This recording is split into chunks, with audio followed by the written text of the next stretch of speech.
Et pour terminer ce village startup, comme à chaque fois d'ailleurs, on a le plaisir d'accueillir Fabrice Marcella, le maire du village et notre coach startup. Bonjour Fabrice. Bonjour François, bonjour Jérôme.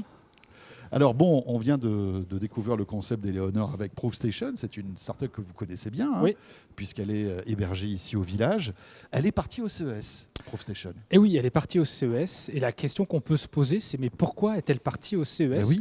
Notamment, cette question est d'autant plus légitime que c'est la deuxième fois que ProofStation part au CES. Et en plus, cette année, ils sont partis avec 11 collaborateurs et ont pris 4 stands.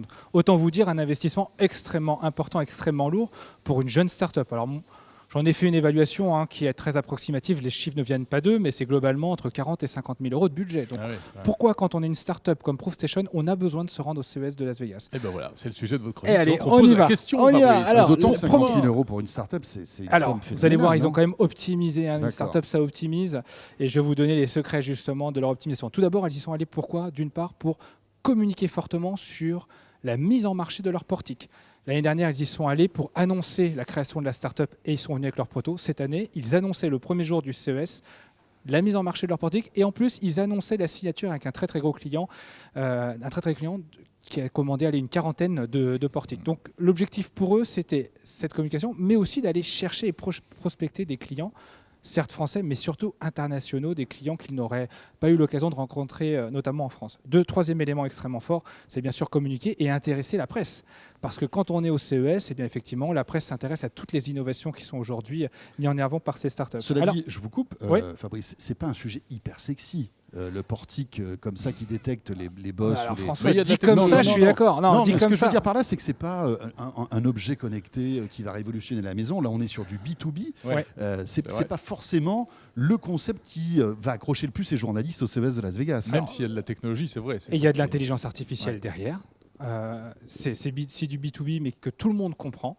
On comprend cette idée finalement de simplement faire un état des lieux en y passant sa voiture. Enfin, c'est quelque chose dont tout le monde comprend et qui permet d'incarner ce qu'est l'intelligence artificielle qui est souvent un petit peu nébuleux, en tout cas quand on ne fait pas partie, quand on n'a pas l'occasion en tout cas de rencontrer souvent. Alors, ils sont partis à 11, ils ont pris 4 stands.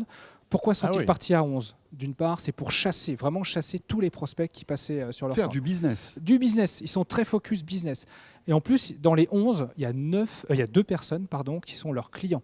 C'est-à-dire que non seulement ils sont partis avec 9 collaborateurs pour faire du business et 2 clients sont venus avec eux pour témoigner et puis aussi rassurer des futurs clients. C'est extrêmement important quand on est un petit pousset face à des grands groupes qui peuvent se présenter sur leur stand, de rassurer. Et le témoignage client est le bon moyen de rassurer. Ensuite, ils sont partis aussi à 11, parce qu'ils ont une très forte croissance et un très fort recrutement. Ils sont passés d'une dizaine de collaborateurs à une quarantaine. Donc, c'est un moyen aussi de faire du team building. Des startups vont sur place pour resserrer, en tout cas pour créer... Les équipes, bien sûr. Ouais. Voilà, les équipes, ça, c'est un élément extrêmement fort. Alors, comment font-ils pour optimiser les coûts ensuite ? Cédric Bernard, que j'ai interrogé, qui est le CEO de la boîte, me dit d'une part, on n'est pas allé dans les hôtels les plus luxueux. On est allé dans un hôtel qui s'appelle le Circus, qui est à plus de 30 minutes à pied du Venetian, là où se passe le CES, en tout cas pour les startups. 6 par chambre. Enfin, c'est une sacrée économie. Ce sont des dortoirs.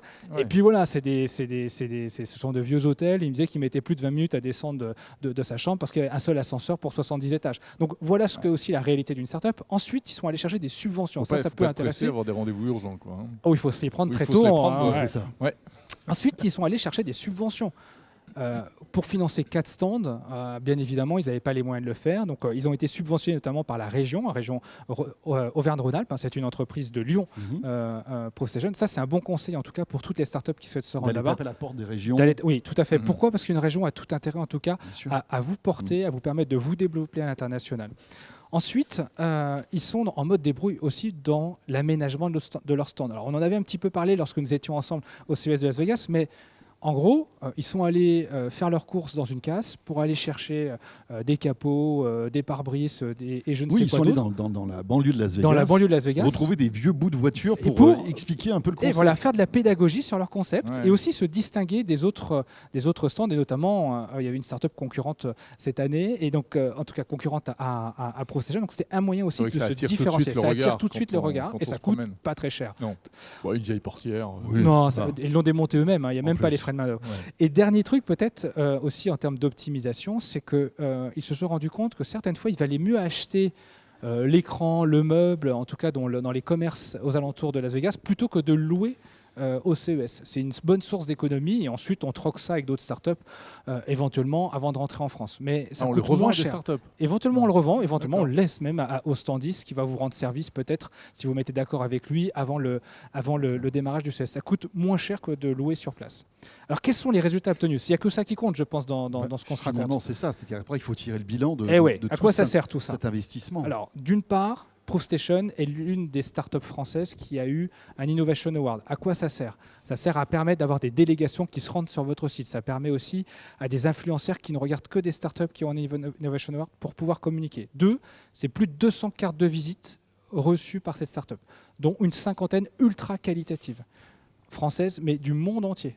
D'ailleurs, ils sont actuellement en train de reprendre contact avec chacun de ces prospects. Ils ont rencontré aussi des revendeurs auto aux US. Ils ont rencontré des constructeurs asiatiques qu'ils n'auraient pas eu l'occasion simplement de rencontrer ici. Ils ont rencontré des investisseurs et beaucoup de délégations de grands groupes. Enfin, ils ont aussi rencontré la presse. Alors, certes, BFM Business, mais ils ont rencontré la presse roumaine. Et d'ailleurs, ils étaient aux 20h, l'équivalent du 20h de notre JT, mais en Roumanie. Donc, vous voyez, c'est une boîte qui est internationale, ProofStation. D'ailleurs, ils ont pris un nom international et ils se déploient dans plusieurs pays. Donc, comme souvent, on pense que le CES, voilà, c'est un long fleuve tranquille. Non, on voit bien que c'est un investissement en temps et en argent extrêmement fort. Et ayant en tête aussi une chose, c'est que le soir, ils n'allaient pas faire les casinos. L'équipe se réunissait, faisait un bilan de la journée, qualifiait les premières cartes de visite, saisissait ces cartes de visite ensuite dans leur CRM. Donc, c'est leur outil de gestion de la relation client pour pouvoir ensuite plus simplement rappeler ses clients. Et enfin, ils préparaient la journée du lendemain. Donc vraiment, pour ProofStation, ça a été tout bénef. Et ils s'interrogent aujourd'hui de savoir si il ne faut pas réserver dès maintenant pour pouvoir y être présent en 2021. Mais la clé de tout ça, c'est bien préparer le CES pour Ouais. une start-up comme ça. Ça se prépare des mois à l'avance.